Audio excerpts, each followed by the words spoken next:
Ay magandang araw po sa lahat mula dito sa Sabang Boat Terminal, Sabang, Palawan.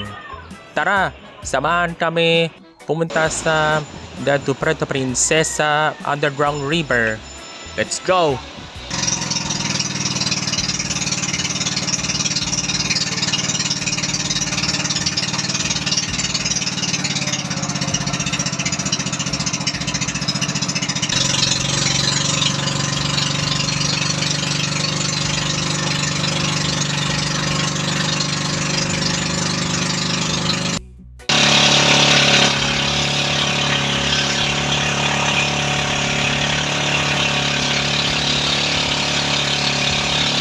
Longtail Mataki. Round throughout Southeast Asia, the longtail or crab-eating mataki is the only monkey in the Philippines. 20 to 4 monkeys usually made up a troop. Matakis are ovidilos but really mostly on fruits and leaves of the forest.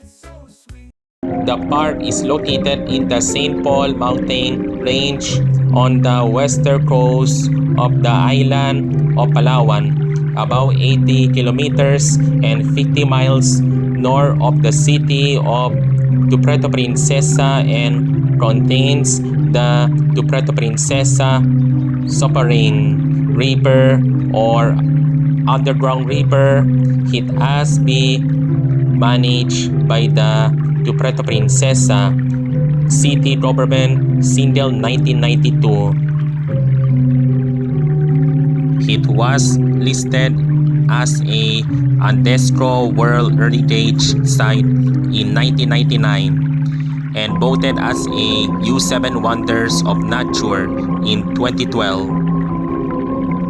It also became a Ramsar Wetland Site in 2012.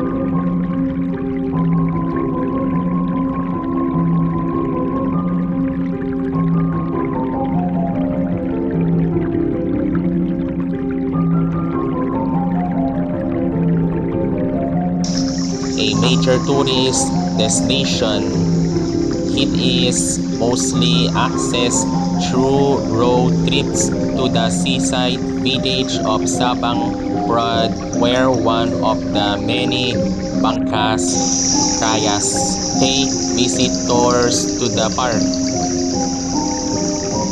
The park has a limestone karst mountain landscape within the park.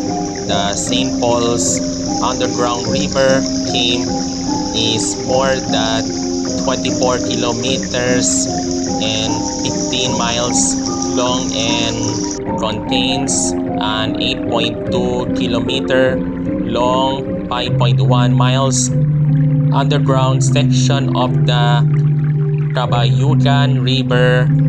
The river winds through the camp before following directly into the South China Sea. The camp includes major formations of stalactites and stalagmites and similar large chambers including the 360 meter long and 1,180 feet Italia's chamber with approximate 2.5 million square meters volume. The Philippine cockatoo, waxbill turtle, Palawan peacock, teasel, and various types of monkeys and bats. Hanggang dito lang. See you next video.